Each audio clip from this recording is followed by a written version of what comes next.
La historia de la redención. Capítulo 27. Traición. Se me llevó al momento cuando Jesús comió la Pascua con sus discípulos.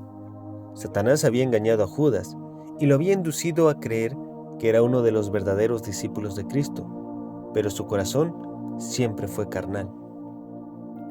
Había visto las poderosas obras del Señor, había estado con Él durante su ministerio y se había sometido a la abrumadora evidencia de que era el Mesías.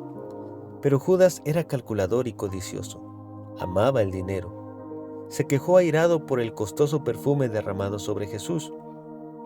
María amaba a su Señor. Él había perdonado sus pecados, que eran muchos. Había levantado de entre los muertos a su muy amado hermano, y creía que nada era demasiado costoso para ofrendárselo. Mientras más caro fuera el perfume, de mejor manera podía expresar su gratitud al Salvador dedicándoselo.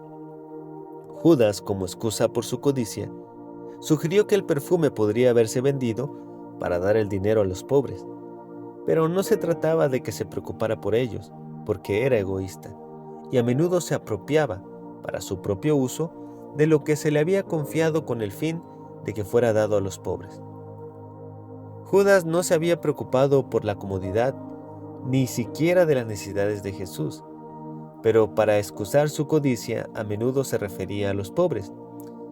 Este acto de generosidad de parte de María constituyó una tajante reprensión de su carácter codicioso, ya que estaba preparado el camino para que la tentación de Satanás encontrara franca acogida en el corazón de Judas.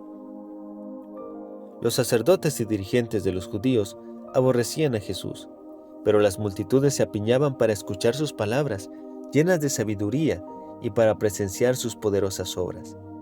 La gente se sentía impulsada por el más profundo interés y seguía ansiosamente al Señor para escuchar las instrucciones de este maravilloso Maestro.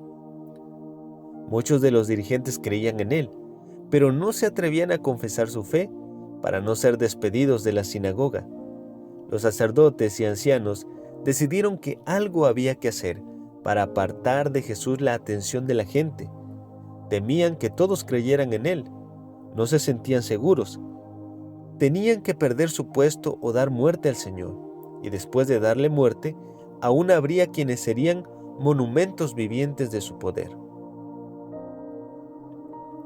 El Maestro había resucitado a Lázaro de entre los muertos, y los dirigentes temían que si daban muerte a Jesús, el resucitado daría testimonio de la grandeza de su poder.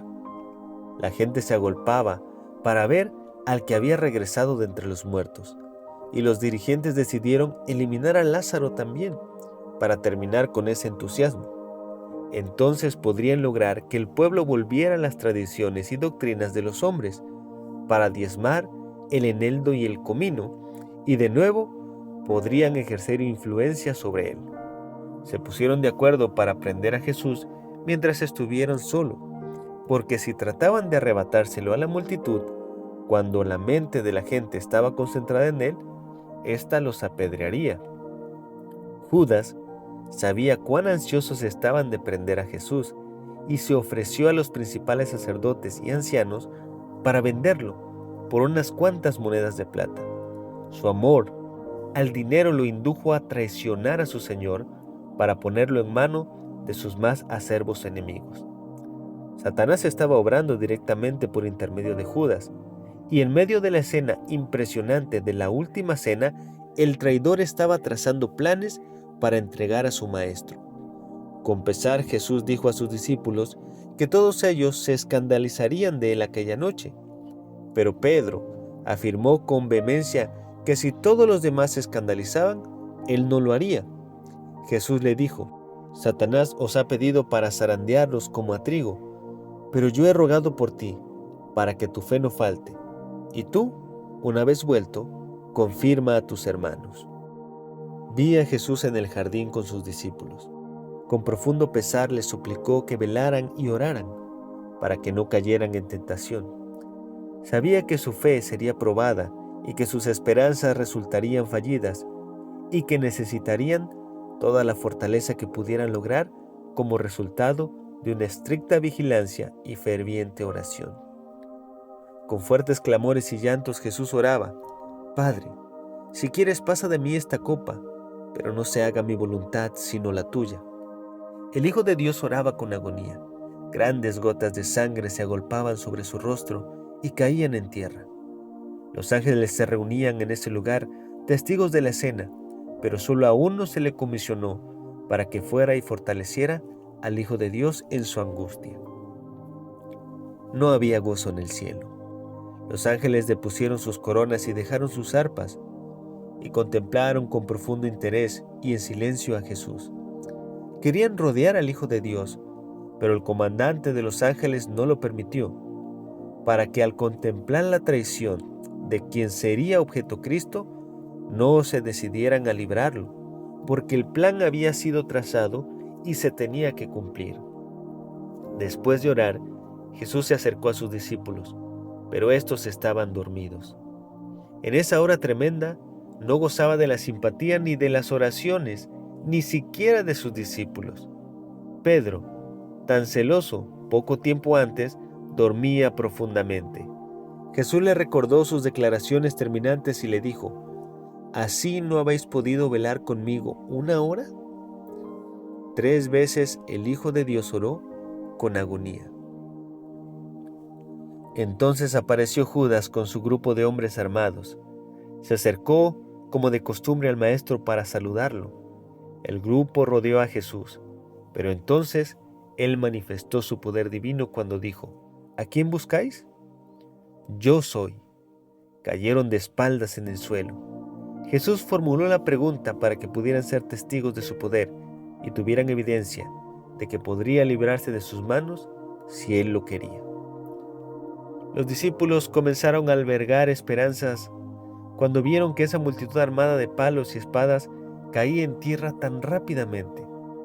Cuando se levantaron y rodearon de nuevo al Hijo de Dios, Pedro desenvainó su espada e hirió a un siervo del sumo sacerdote y le cortó una oreja.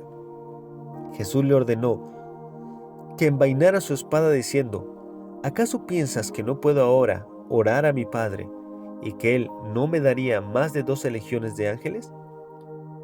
Vi que cuando pronunció estas palabras, el rostro de los ángeles se animó de esperanza. Querían en ese momento y allí mismo rodear a su comandante y dispersar a la airada multitud. Pero nuevamente el pesar se apoderó de ellos cuando Jesús añadió: ¿pero cómo entonces se cumplirían las escrituras de que es necesario que así se haga? Los corazones de sus discípulos también se hundieron en la desesperación y la amarga frustración cuando vieron que Jesús permitía que sus enemigos se lo llevaran. Los discípulos temieron por su propia vida y todos lo abandonaron y huyeron. Jesús quedó solo en manos de una turba asesina. ¡Oh, qué triunfo fue ese para Satanás! Y qué tristeza y qué pesar para los ángeles de Dios. Muchas legiones de santos ángeles, frente a cada una de las cuales había un ángel comandante de elevada estatura, fueron enviadas para ser testigos de la escena. Se los envió para que registraran todo insulto lanzado contra el Hijo de Dios y toda crueldad practicada con él, y para notar todo espasmo de angustia que Jesús sufriera. Porque los mismos hombres que se unieron en esa terrible escena lo verán todo de nuevo, impreso en vívidos caracteres.